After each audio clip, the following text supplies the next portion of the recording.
Hey everybody, welcome. Thanks for joining me. I'm Kim, also known as the Shield Maiden. Glad to have you. So the name Shield Maiden was gifted to me by my friend James Burns. Check out his YouTube show as well, known as Sarge's Corner. It's great. You're gonna love it. So thank you, James, for encouraging me to do this.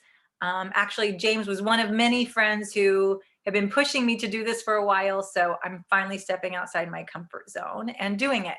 So here we go.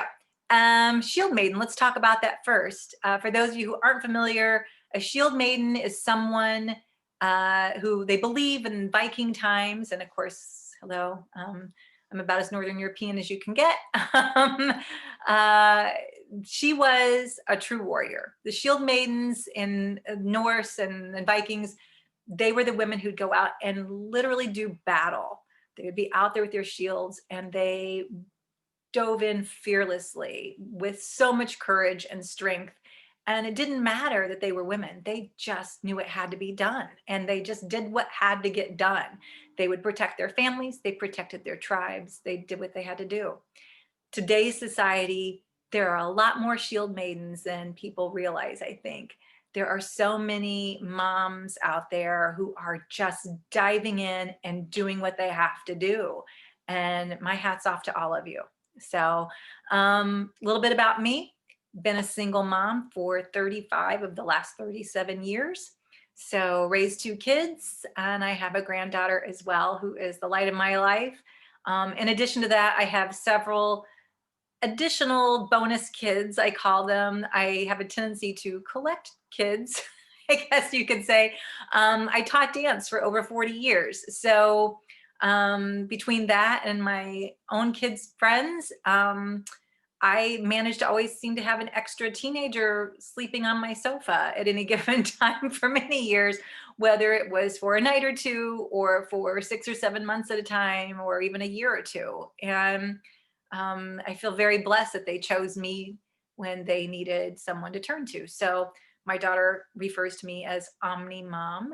So that's her favorite term for me. But so I love being a mom. I love being here for kids, for you.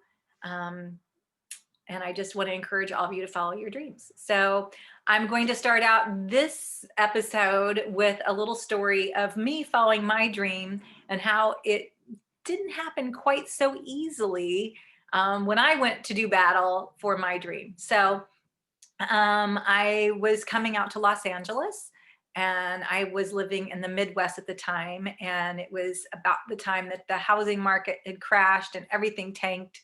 I'd owned a couple small businesses, was paying a lot of money to meet payroll for my wonderful employees and staff that were so loyal and working so hard and trying to make a house payment and raise a son by myself and all that good stuff.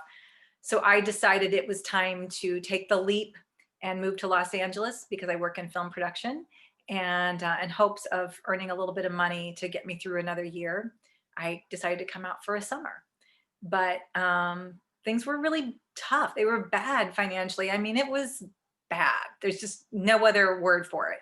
So I got in my 13-year-old car and I drove across country from St. Louis to Los Angeles with my last $300 to my name.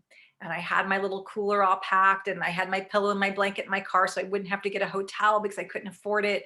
And I was just determined to somehow make it happen. And I get about 2/3 of the way and I blew a tire. I don't mean flat tire. I mean blew a tire, like pieces everywhere, right? Get the car over to the side and I'm like, I don't know how I'm going to do this. Like I don't have a usable credit card right now. I have no cash. I got to get this fixed. I don't know what to do.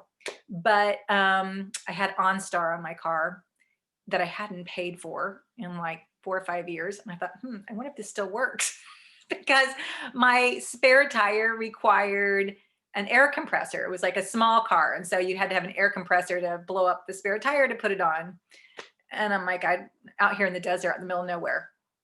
So I called OnStar and they said they'd send someone. I thought, oh, good, but I'm going to have to figure out how to pay for this later, but at least I'll get on my merry way. And a couple of hours later, after sitting in the desert by myself in the heat, finally a tow truck driver comes and he asks where he's towing me to. I said, "You're not supposed to tow me. I just need your air compressor so we can get my tire on." He's like, "Oh, no one told me that, so I didn't bring my air compressor. So it'll take me a couple of hours to go back and get one and come back to you." But it was getting dark and late, and the sun, of course, with it going down, was getting cold. And I was a little concerned about staying out in the desert by myself at nighttime and whether or not he'd come back. So he said, "Or I can tow you back." And I thought, well, go ahead and tow me back and I'll figure out again later how I would pay for it. So he put my car up on his tow truck. We went back the other direction, like an extra 45 minutes, get off of the off ramp of the highway, up a hill. He puts his brakes on at the stoplight and my car went flying. Yes, he did not have the car chained down properly. So it jolted my car forward into the back window of the cab of his tow truck and missed my head by about this much. And I looked over at him as I glanced back and saw the whole front of my car smashed, knowing I have no money, can't fix it, don't know where I really am, have a blown tire. And I look over him and he said, "Dang it," because I just got that last accident off of my insurance. He gets out of the truck, puts my car back on correctly, takes me to a Pep Boys, drops the car off and said, "They'll tell you if it's drivable or not," and starts to leave. Yes, he started to leave. So I had to run him down and said, "No, no, no, no, no. I need your insurance information like now. And I need to know like how I get a hold of someone so I have a place to stay tonight and everything." And he's like, "Just talk to the people at Pep Boys. I'll get you set up and here's my insurance information." Well, now it's like 5:30 on the West Coast. His insurance company was on the East Coast. They were closed for the night. No one was answering. Pep Boys couldn't even get the tire from my car. They didn't have it, so they'd have it in about 3 days. Not helpful. So I ended up calling the OnStar lady back, trying to hold it together, and I suddenly lost it, just bawled. And I'm like, I don't know what to do. I can't afford a hotel. My car's not going to go anywhere. Long story short, they ended up providing a second tow truck who took me back even further east, again, the wrong direction by a couple of hours, put me up in a hotel, got me a rental car, was taking care of my car getting fixed. And I ended up having a rental car for 3 months while OnStar and the tow truck company battled it out. But I wasn't driving a 13-year-old car that I wasn't sure was going to make it all summer. So I ended up with a free rental car when I didn't know if my car was going to last another 3 months. So it ended up great. But there you go. Ended up sleeping on the floor of a friend because one friend bailed and who said I could have her second bedroom to stay in while I got on my feet, and called me the same day that I was supposed to arrive to tell me her roommate didn't move out after all. I'd have to find another place to stay. So I stayed on another friend's tile over cement floor. Is where I slept for like the next 3 weeks. So yeah, it was very glamorous. Anyway, but here I am 8 years later and my life is good, and my dreams have been coming true. Everything I've wanted is happening just in the right time, in the right way. And I'm very grateful for all of it. So no, your dreams don't always look pretty and they're not always simple, but they are always worth it. So go live your dream.